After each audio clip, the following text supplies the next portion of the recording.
নমস্কাৰ। আজি আমি আৰম্ভ কৰিম present indefinite tense. Present indefinite tense কাক বলে?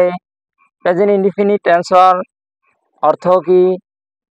প্ৰেজেন্ট ইনডিফিনিট টেন্সৰ ফৰ্মেশ্যন আৰু প্ৰেজেন্ট ইনডিফিনিট টেন্সত ভাৰ্বৰ লগত S, E S, I E S কেতিয়া যোগ কৰা হয় এই সম্পৰ্কে আমি আজি আলোচনা কৰিম। যে প্ৰেজেন্ট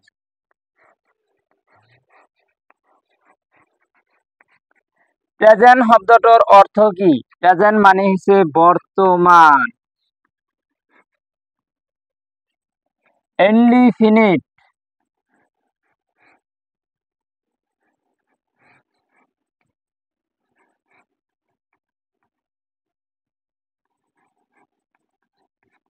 ইনডিফিনিট মানে বর্ণনা,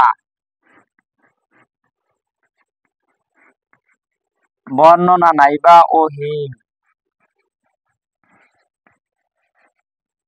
টেন্স মানে কাল, টেন্স মানে কাল বা সময়।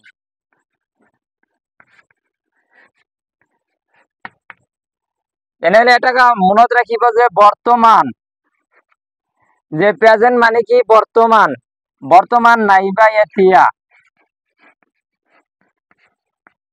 তেনেহলে প্রেজেন্ট ইনডিফিনিট টেন্স কাক বলে আমি এই অৰ্থটোৰ পৰা আমি সংগ দিব পাৰিম যে বৰ্তমান সময়ত বা বৰ্তমান কালত কোনো এটা কাম বৰ্ণনা কৰা বুজালে প্ৰেজেন্ট ইনডিফিনিট টেন্স বুলি কোৱা হয়। তেনেহলে প্ৰেজেন্ট ইনডিফিনিট টেন্সৰ সংজ্ঞাটো একেবাৰে সহজ আৰু সৰল বুলি আমি ক'ব পাৰি যে প্ৰেজেন্ট ইনডিফিনিট টেন্স কাক বলে? বৰ্তমান সময়ত। যে আমি সংজ্ঞাটো দিলে কি হ'ব যে বৰ্তমান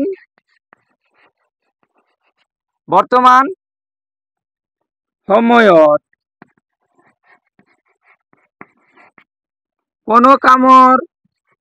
কোনো কামৰ বা কোনো বিষয়ত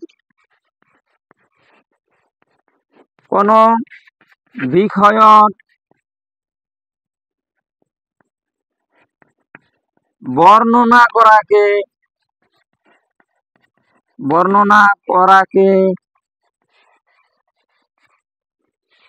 প্ৰেজেন্ট ইনডিফিনিট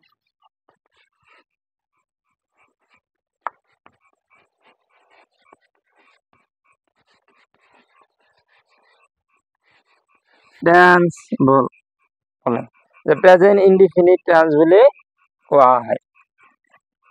তেনেহলে আমি সংজ্ঞাটো কি পালো? বৰ্তমান সময়ৰ বৰ্ণনা কৰাকেই বা বৰ্তমান সময়ত কোনো এটা বিষয়ত, কোনো এটা পৃথিৱীৰ নিৰ্দিষ্ট বিষয়ত বৰ্ণনা কৰাকে কি বুলি কোৱা হয়? প্ৰেজেন্ট ইনডিফিনিট টেন্স বুলি কোৱা হয়।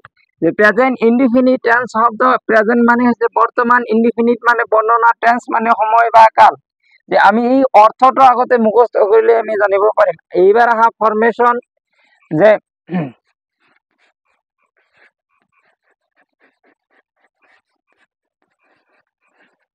ফর্মেশন মানে কি? ফর্মেশন শব্দের অর্থ হইছে গঠন।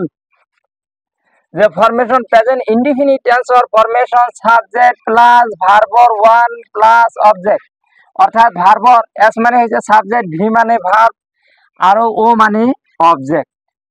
যে সাবজেক্টর অর্থ হইছে বিষয়, ভার্বর অর্থ ক্রিয়া আর অবজেক্টর অর্থ হইছে উদ্দেশ্য নাইবা প্রেডিকেট নাইবা বিধেয়ক বলি আমি কব পারি। যে আমি এই প্রেজেন্ট ইনডিফিনিট টেন্সৰ আন এটা ফৰ্মেশ্যন বা ষ্ট্ৰাকচাৰ দিব পাৰি যে থাৰ্ড পাৰ্সন সিঙ্গুলার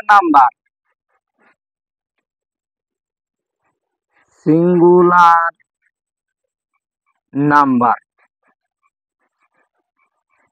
প্লাস ভার্বর লগত এস, ই এস নাইবা I E S plus object.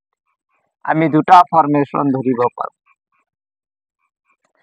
যে আমি ফর্মেশন বুলি কোৱাৰ লগে লগে আমি কি বুজিলো যে প্ৰেজেন্ট ইনডিফিনিট টেন্সৰ ক্ষেত্ৰত আমি যে দুটা ফৰ্মেশ্যন আমি ভালকৈ মনত ৰাখিব লাগিব। এটা হৈছে subject plus verb plus object, যে আৰু এটা হৈছে কি third person singular number plus ভাৰ্বৰ লগত এছ ই এছ প্লাছ নাইবা আই ই এছ যোগ কৰা হয় প্লাছ অবজেক্ট। এতিয়া আমি আলোচনা কৰিম যে এই যে থাৰ্ড পাৰ্চন সিঙ্গুলাৰ নাম্বাৰ কোনবিলাক ভাৰ্বৰ লগত যে এছ আৰু কোনবিলাক ভাৰ্বৰ লগত ই এছ আৰু কোনবিলাক ভাৰ্বৰ লগত আই ই এছ যোগ কৰা হয় এই সম্পৰ্কে আমি আলোচনা কৰিম। যে এটা কথা মনত ৰাখিব, এইটো থাৰ্ড পাৰ্চন সিঙ্গুলাৰ নাম্বাৰ সদায় সাবজেক্টৰ ওপৰত ভিত্তি কৰি ভাৰ্বৰ লগত এছ ই এছ ব্যৱহাৰ কৰা হয়। যদি থাৰ্ড পাৰ্চন সিঙ্গুলাৰ নাম্বাৰ, তেনেহলে থাৰ্ড পাৰ্চন সিঙ্গুলাৰ নাম্বাৰ বুলি কোৱাৰ লগে লগে আমি কি কি শব্দ বুজো, যে হি কমা সি ইট আৰু এনি নেম।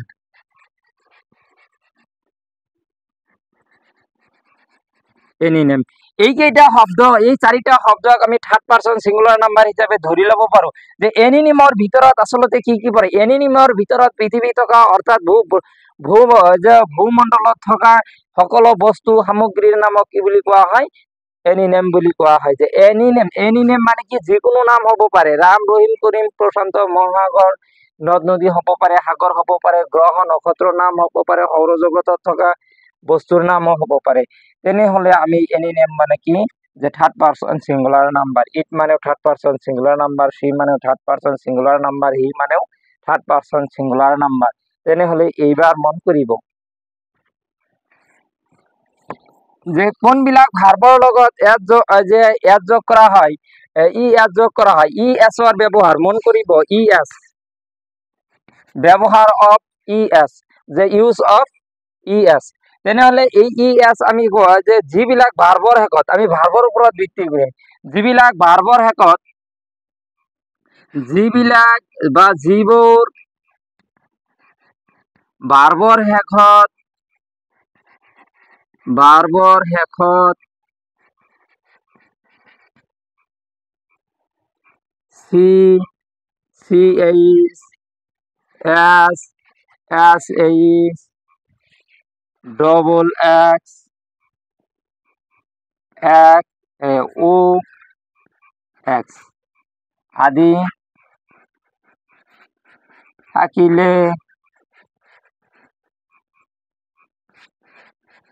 থাকিলে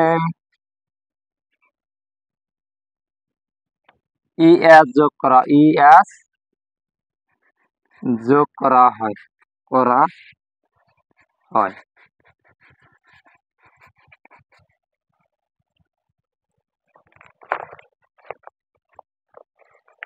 ই এছ যোগ কৰা হয়।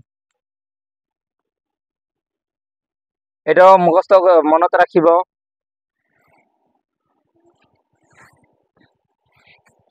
যে আৰু এটা নিয়ম আছে, 2 নম্বৰ নিয়মটো চোৱা, যিবোৰ ভাৰ্বৰ শেষত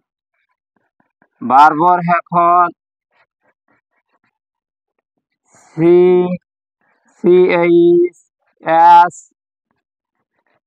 S H double S O X না থাকিলে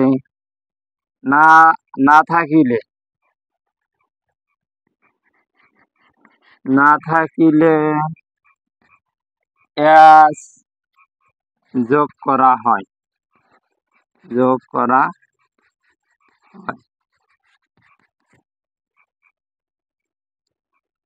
যেনেকুৱাকৈ মেক এটা ভাৰ্ব, তেনেহলে ইয়াৰ লগত কি হ'ব, শেষত কি যোগ কৰা হ'ব, মেক্স।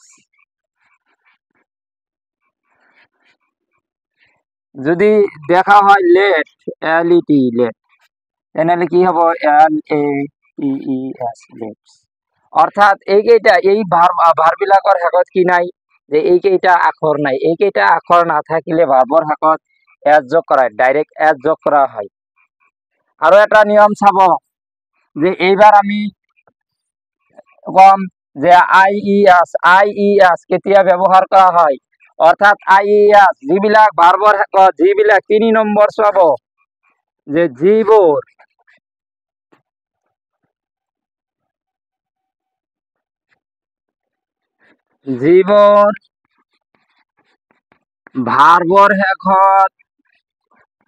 ভাৰ্বৰ শেষত ৱাই থাকে আৰু ৱাইৰ আগত কনসনেন্ট থাকিলে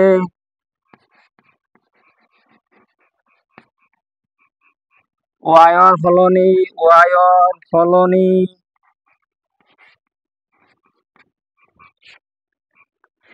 আই আৰু ES যোগ কৰিব লাগে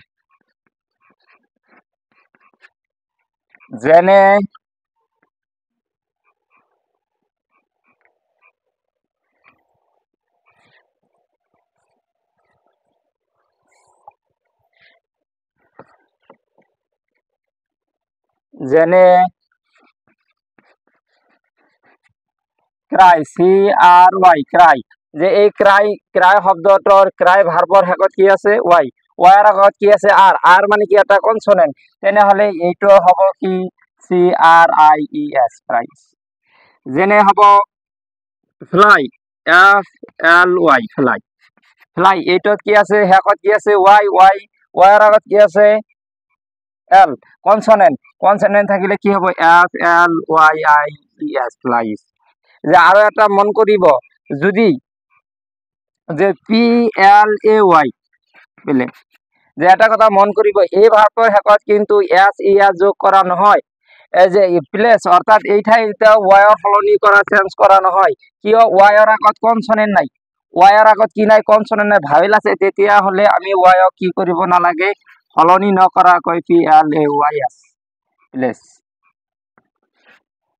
তেনেহলে এইখিনিয়ে মনত ৰাখিব যিবিলাক ভাৰ্বৰ শেষত ৱাই থাকিব ৱাইৰ আগত যদি কনসনেন্ট থাকে তেতিয়া হলে ৱাইৰ সলনি আই তাৰ পিছত ES যোগ কৰা হয় আমি ইমানতে সমাপ্ত কৰিলো আজি যে আমি প্ৰেজেন্ট ইনডিফিনিট টেন্সত সাবজেক্ট যদি থাৰ্ড পাৰসন সিঙ্গুলাৰ নাম্বাৰ হয় তেনেহলে ভাৰ্বৰ লগত SES যোগ কৰা হয় যে সদায় এই SES কাৰ উপৰত গুৰুত্ব দি ব্যৱহাৰ কৰা হয় যে সাবজেক্টৰ উপৰত ভিত্তি কৰি সাবজেক্ট যদি থাৰ্ড পাৰসন সিঙ্গুলাৰ নাম্বাৰ হয় তেতিয়া হলে ভাৰ্বৰ লগত SES যোগ কৰা হয় যদি থাৰ্ড পাৰসন নহয় তেতিয়া হলে SES যোগ কৰিব নালাগে আৰু এটা কথা মনত ৰাখিব যে আমি থাৰ্ড পাৰসন সিঙ্গুলাৰ নাম্বাৰ বুজোৱা শব্দ কেইটা যে এটা হৈছে কি হি এটা হৈছে সি এটা ইট আৰু এটা আছে